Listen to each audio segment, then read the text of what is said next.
Part 1. The Bully's Shadow. There are some moments in life that define us. Moments that, for better or worse, shape who we become.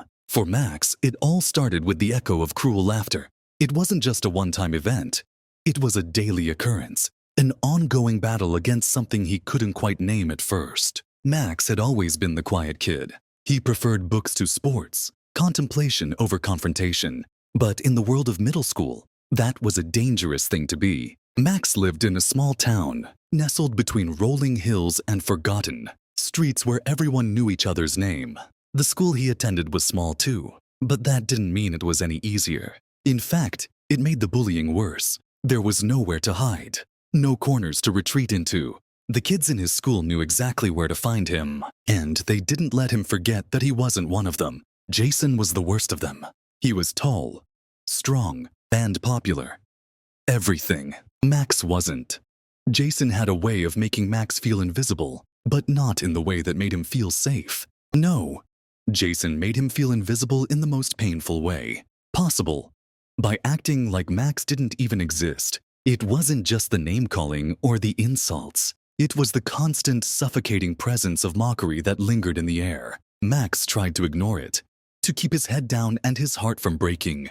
But every day, it felt like a little piece of him chipped away. The teasing started in the hallways, then it bled into the classrooms. Jason would sneak behind him in the lunchroom, steal his lunch and toss it on the floor. At first, it was just small things, but over time it grew worse. Jason and his friends began to circle Max like vultures, finding new ways to make him feel small. One day it happened. Max was standing at his locker, fumbling with his books, when Jason shoved him into the metal doors, knocking everything from his hands. His glasses cracked. Max didn't cry. He wasn't that kind of person. But as the laughter echoed in his ears, he realized something. He was alone, completely alone. That was the moment he wanted to scream. That was the moment he wanted to fight back, to hit Jason, to make him feel the way he felt. But something inside Max stopped him. It wasn't fear. No, Max was afraid every day. It was something else, something deeper, a belief that kindness, even when it was hardest, could be the only thing that made a difference. So he bent down, silently picked up his books, and walked away. The loneliness was heavy, but Max carried it. He didn't talk to anyone about it. He didn't want anyone to know how much it hurt. And that was his first mistake. Part 2. A glimmer of change. Days turned into weeks. Max's routine was simple. Go to school. Try to avoid Jason and his friends. Get through the day. It felt like a never-ending cycle of pain. But Max tried to keep his head up. He couldn't let Jason win. Couldn't let the bullying define him. But that didn't mean he didn't feel broken. Then, one Tuesday afternoon, something strange happened. It wasn't big. It wasn't even noticeable at first. Max had just finished a math test and was packing up his things when Jason approached him.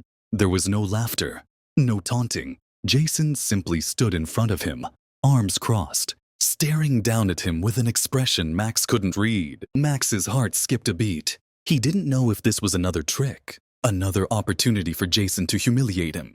But then Jason spoke, and the words that came from his mouth were completely unexpected. "Why don't you fight back, Max?" Jason said quietly. There was no mockery in his voice, no teasing. It was just a question. Max blinked, unsure how to respond. "I don't want to fight anyone," he said, his voice barely above a whisper. "What would it prove?" Jason's eyes narrowed. "You think you're better than me?" His voice was softer now, almost confused. Max stood still, caught off guard. This was not the Jason he knew. This wasn't the bully who thrived on cruelty. "No," Max said, shaking his head. "I just think you can be better than this." The words seemed to hang in the air between them. Max wasn't sure if Jason understood what he meant. Maybe he didn't. But for the first time, Max didn't feel afraid. He didn't feel small. He just felt calm. Jason didn't say anything else. He just walked away. But for Max, that was enough. The seed of something had been planted, something he didn't fully understand yet. But it was there. Max knew deep down that he wasn't going to let Jason win anymore. He was going to fight back, but not with fists. No, he was going to fight with kindness. Part 3. The Power of Silence. The days that followed were an odd mix of relief and confusion. Max wasn't sure if he had just imagined what had happened, or if Jason had actually heard him. He didn't know if the bullying would stop or if Jason would return to his old ways. But Max made a decision. He wouldn't give up. He couldn't. The next time Jason approached him, Max didn't look away. He didn't shrink back. Instead, he looked Jason in the eye and said, "I'm not afraid of you anymore." There was no anger in his voice, just a quiet certainty. That sent a shiver down Jason's spine. Max was determined to be kind, even when it hurt. So, every time Jason or his friends threw an insult his way, Max would respond with a calmness that only seemed to confuse them. When they made fun of him for reading, he'd smile and say, "You should try it. Books are amazing." One day, after another cruel comment from Jason, Max did something that shocked everyone, including himself. He handed Jason his own lunch. "Here," Max said. "You look like you could use it more than I do." For a moment, Jason stood frozen, staring at the sandwich in Max's hand. There was an uncomfortable silence before Jason snatched it away, almost angrily. But there was something different in his eyes now, something that hadn't been there before. It was as if Max's kindness had planted a seed, one that Jason couldn't uproot, no matter how hard he tried. Montevacuos, Part 4, The Ripple Effect. Max's efforts didn't go unnoticed. At first, the other students were confused. Why wasn't Max fighting back? Why wasn't he reacting the way they all expected him to? But slowly, something began to shift. A few kids started sitting with Max at lunch. They didn't know what he had been through, but they saw something in him that they admired.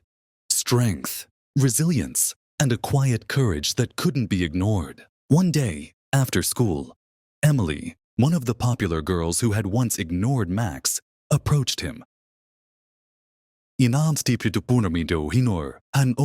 "Hey Max, I've been thinking," she said, her voice awkward. I don't know why I never noticed this before, but you're really strong." Max raised an eyebrow, unsure how to respond.